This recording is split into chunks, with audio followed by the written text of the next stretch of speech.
The sun slowly rises over Africa. Golden light spreads across the land, and when it does, something magical happens. Every animal in the kingdom begins to move. Elephants march, birds take flight, zebras gallop across the plains. They are all heading in the same direction. They have heard the news. A new prince has been born. At the top of a great rock, the highest point in the entire kingdom, King Mufasa stands tall and proud. Below him, thousands of animals gather. The wise shaman Rafiki climbs to the top, takes the tiny lion cub in his arms, and holds him high above the crowd. The little cub squirms and blinks in the sunlight. His name is Simba, and one day, he will be king. The animals below bow their heads. It is a beautiful moment, full of hope, full of promise. But not everyone is celebrating. Deep inside a dark den, far from the ceremony, Scar sits alone. He is Mufasa's younger brother, lean, cunning, and always angry about something. Right now he is playing with a mouse, tossing it around like a toy. He didn't go to the ceremony. He didn't bow. He has no interest in celebrating his nephew.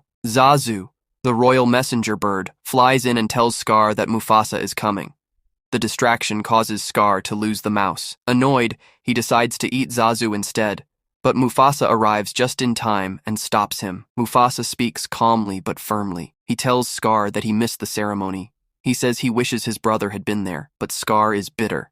He is jealous. He was next in line for the throne, and now a tiny cub has taken that from him. Mufasa asks directly, does Scar want to challenge him for the throne? Scar smiles coldly and says no. He says he could never win against Mufasa, but deep inside, a dark plan is already beginning to form. The next morning, little Simba wakes up full of energy. He runs to his father, jumping on him and demanding they go on patrol together. Mufasa smiles and takes his son to the top of the highest rock in the kingdom. From there, they can see everything. The golden plains, the rivers, the forests, the horizon stretching on forever. Mufasa tells his son that everything the light touches is their kingdom. Simba's eyes go wide. He asks if one day all of this will be his. Mufasa nods, but he says something important. A true king does not own the land. A true king protects it. There is a difference. Then Simba notices something. In the distance, there is a dark, shadowy area where the light doesn't reach. He asks his father what it is. Mufasa's expression changes. He tells Simba firmly, that place is forbidden. You must never go there. Before Simba can ask more questions, Zazu arrives with urgent news. Hyenas have been spotted hunting inside the kingdom's borders. Mufasa flies into action, leaving Zazu to take Simba home. But Simba is a curious cub. He doesn't go home. Instead, he goes to find his best friend, a young lioness named Nala. He tells her about the forbidden dark lands. Her eyes light up with the same excitement. They have to go see it for themselves. The only problem is Zazu. The royal bird has been assigned to watch them, and he follows them everywhere. So the two cubs come up with a plan. They run through a herd of flamingos, dart between zebras, and zigzag through a crowd of animals until poor Zazu gets completely lost in the chaos. With Zazu gone, Simba and Nala run toward the dark lands, a place called the Elephant Graveyard. When they arrive, the mood changes immediately. The ground is covered in giant elephant bones. The air is cold and gray. There is no life here, only shadows and silence. Nala starts to feel uneasy and suggests they turn back, but Simba pushes forward, exploring the bones and caves with wide, curious eyes. Then they hear laughter, dark, echoing laughter. 3 hyenas step out from the shadows. Their leader is Shenzi, sharp-eyed and hungry. She tells the others she can't wait to eat the king's son. They begin to close in on the cubs. Zazu suddenly appears out of nowhere and demands they release the cubs. He tells the hyenas that attacking the prince will mean war with Mufasa, but Shenzi doesn't care. She lunges forward, and chaos breaks out. The cubs run. They dive into an underground tunnel, but come out right in the middle of the hyenas again. They are completely surrounded. There is nowhere to go. And then the ground shakes. Mufasa lands between the cubs and the hyenas like a thunderbolt. He attacks with pure fury. Claws, roars, raw power. The hyenas scatter in every direction.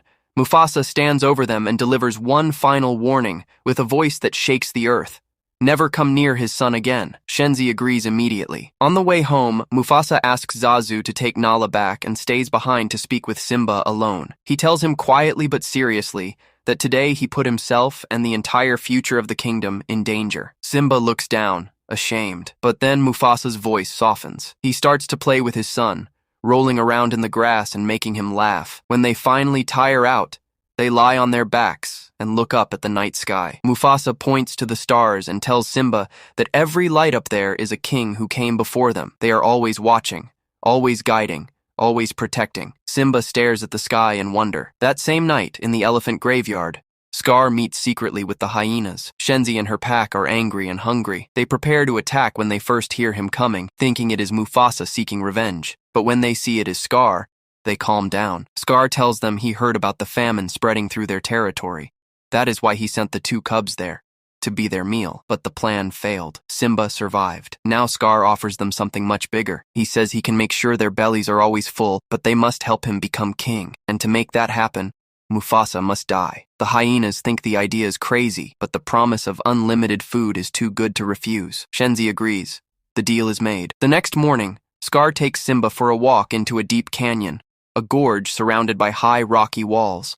He tells Simba that this is where lions discover their true roar. He says it is the only way Simba can earn back his father's trust after yesterday's trouble. Then Scar says he has to leave for a moment and will come back to check on him. Simba stands alone in the gorge and practices his roar at a small lizard. What comes out is a tiny squeak. He tries again, another squeak. He shakes his head and keeps trying. Then the ground begins to tremble. Simba looks up. His eyes go wide. A massive stampede of wildebeest is pouring into the gorge. Thousands of them, running at full speed, shaking the walls and filling the air with thunder. What Simba doesn't know is that the hyenas are driving them. It is all part of Scar's plan. Simba scrambles up the rocky walls and grabs onto a tree hanging over the stampede. He holds on with everything he has as the animals charge below him like a river of chaos. Meanwhile, at Pride Rock, Scar calmly tells Mufasa that there has been a stampede in the gorge, and Simba is right in the middle of it. Mufasa doesn't wait for another word.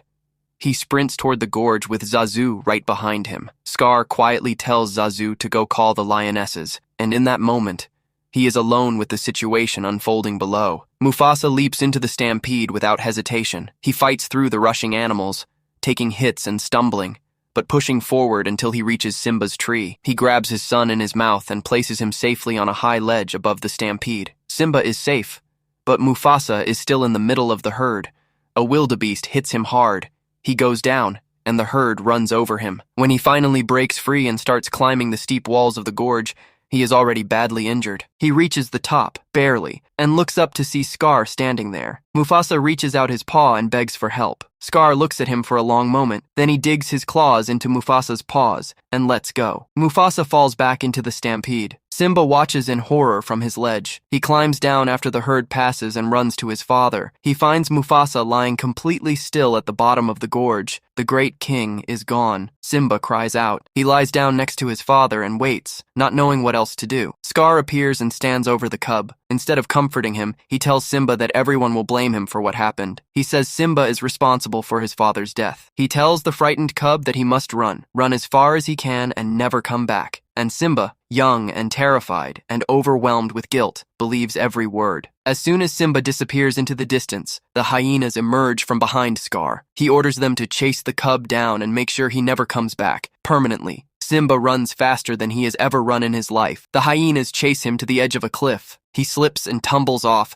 crashing down into the rocky terrain below. The hyenas look over the edge and decide no one could survive that fall. They tell Shenzi the job is done, but Simba is alive. He crawls out from under a tree, barely moving, and begins walking through the desert alone. The hot sand burns his paws. The sun beats down. There is no food, no water, no shade. He walks until he can't walk anymore, and then he collapses. Back at Pride Rock, Scar stands before all the animals and delivers a speech filled with fake tears. He says that both Mufasa and Simba were lost in the stampede. He says he arrived too late to save them. The animals mourn. And then, smoothly and quickly, Scar takes the throne for himself. He becomes king. And to make sure he stays in power, he invites the hyenas to live in the kingdom and rule alongside him. In the desert, as vultures begin to circle above Simba's unconscious body, a large warthog named Pumbaa comes trotting through and spots the cub. He nudges Simba gently. Then his meerkat friend Timon climbs down from Pumbaa's head to check. He sees the tiny lion and panics. This is a predator. But Pumbaa points out that Simba is just a cub, helpless and alone. He says that when Simba grows up, he could protect them from anything. Timon thinks about it for a second, then agrees. When Simba wakes up, Pumbaa and Timon introduce themselves and ask what happened. Simba doesn't want to talk about it. He just starts walking. Timon jogs beside him and says something that changes everything. He tells Simba about Hakuna Matata. It means no worries. It is a way of leaving the past behind and living only for today.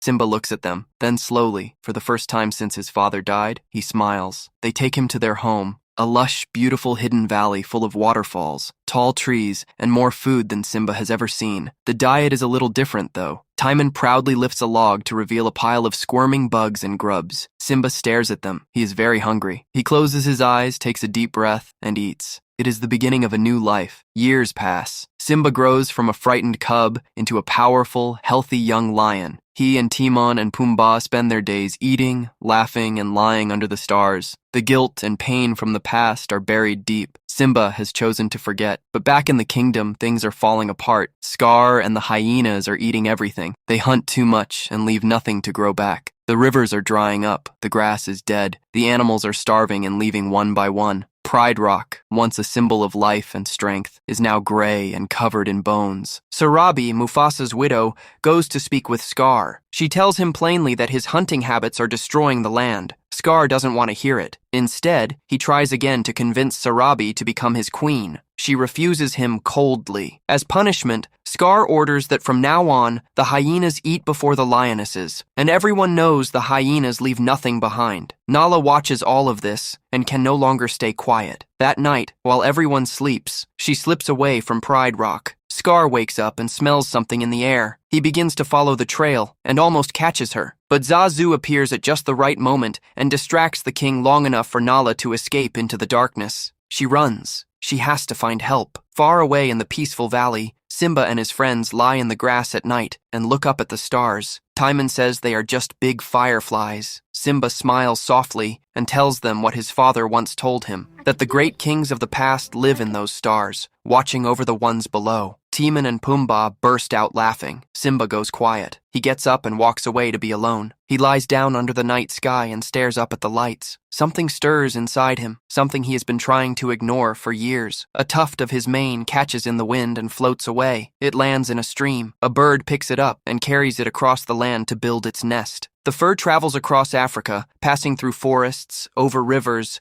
and across plains, until it finally reaches Rafiki, the old shaman who held Simba at birth. Rafiki takes the tuft and breathes it in. His eyes go wide. He laughs. He begins painting something on his tree, the face of a young lion. Simba is alive. The next morning, Pumbaa is trotting happily through the jungle when a lioness bursts out of the tall grass and comes straight for him. He squeals and runs, trying everything to shake her off, but she is fast and fierce. With nowhere left to go, Pumbaa charges straight towards Simba. Simba jumps between Pumbaa and the lioness, and the two begin to fight, rolling and swiping and wrestling hard. Then Simba ends up flat on his back with the lioness standing over him. He looks up. Something about this feels familiar. The exact same move from when they were cubs. He says her name quietly, Nala. She looks at him. Then her face breaks into the biggest smile. They celebrate their reunion with Timon and Pumbaa beside them. But soon Nala's expression turns serious. She tells Simba what has happened to the kingdom. She describes the dead land, the starving animals, the hyenas ruling everything. She begs him to come back and take his place as king. Simba goes quiet. He tells her that the past cannot be changed. He says this valley is his home now. He refuses to go back. Nala looks at him for a long moment. Then she tells him that he has become selfish, that this is not the Simba she knew. She walks away, and this time she doesn't look back. Simba wanders alone through the jungle that night, his mind full of noise.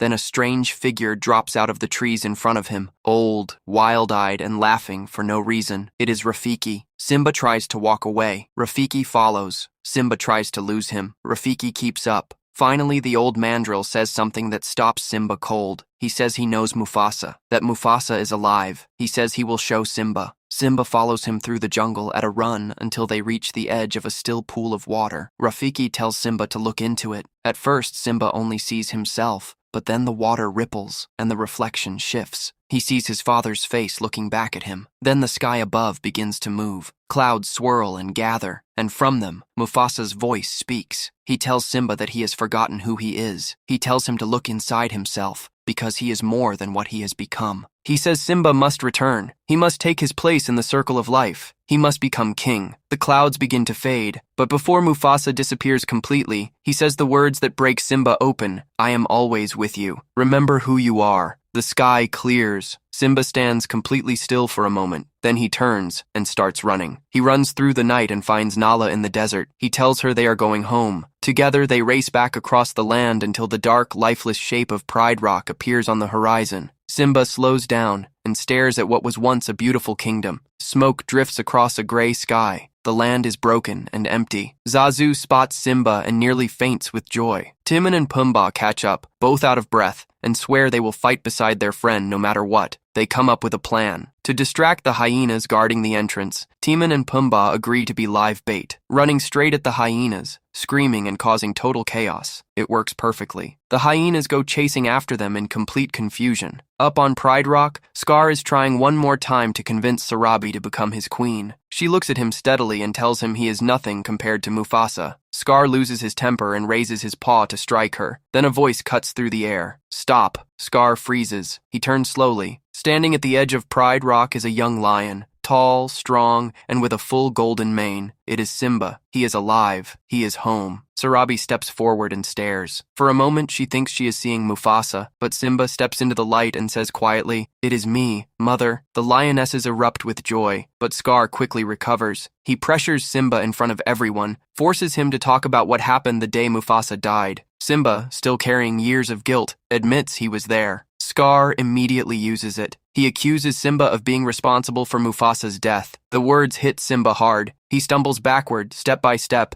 until he is at the very edge of the rock, hanging on with his claws, one wrong move from falling. Scar leans over him, and in that moment, he makes a terrible mistake. He drops his voice to a whisper, and he confesses. He tells Simba it was he who killed Mufasa. Simba's eyes go dark. With everything he has, he hauls himself back up onto the rock. He stands tall and faces his uncle. This time, his voice does not shake. Sarabi tells the other lionesses what she heard. The truth is out. Scar killed the king. He has been lying for years. Cornered and exposed, Scar calls the hyenas to attack, and the battle begins. Lionesses fight hyenas on every ledge and pathway across the kingdom. Zazu dives from the sky to distract the predators. Rafiki wades into the battle with his wooden staff, hitting hyenas over the head without missing a beat. Timon and Pumbaa hold their own in the chaos. Nala tackles Shenzi directly and after a fierce, brutal fight, throws her off the rock. The hyenas begin to retreat. They know they cannot win. Scar tries to escape in the confusion, but Simba chases him to the very top of the mountain. Scar is trapped, fire below, Simba in front and nowhere to run. He drops to the ground and begs for mercy. He says the hyenas made him do everything. He calls them disgusting and says he was planning to get rid of them all along. What he doesn't realize is that the hyenas are right below, and they can hear every single word.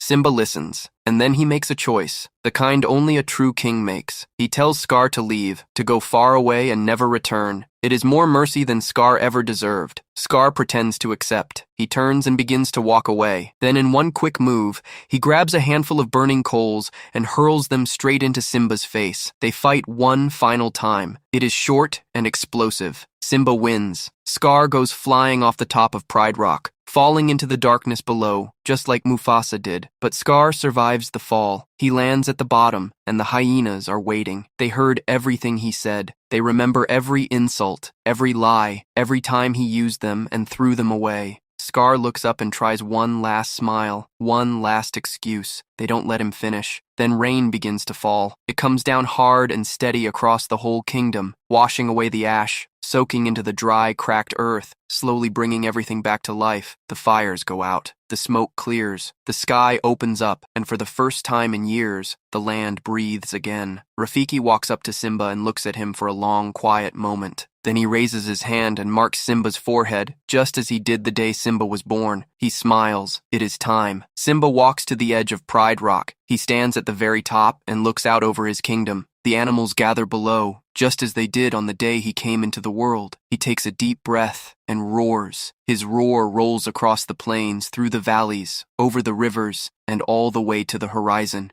From somewhere above, among the stars, Mufasa's voice returns one last time. Remember who you are. The kingdom is restored, the circle of life continues, and Simba, son of Mufasa, rightful king of Pride Rock, has finally come home.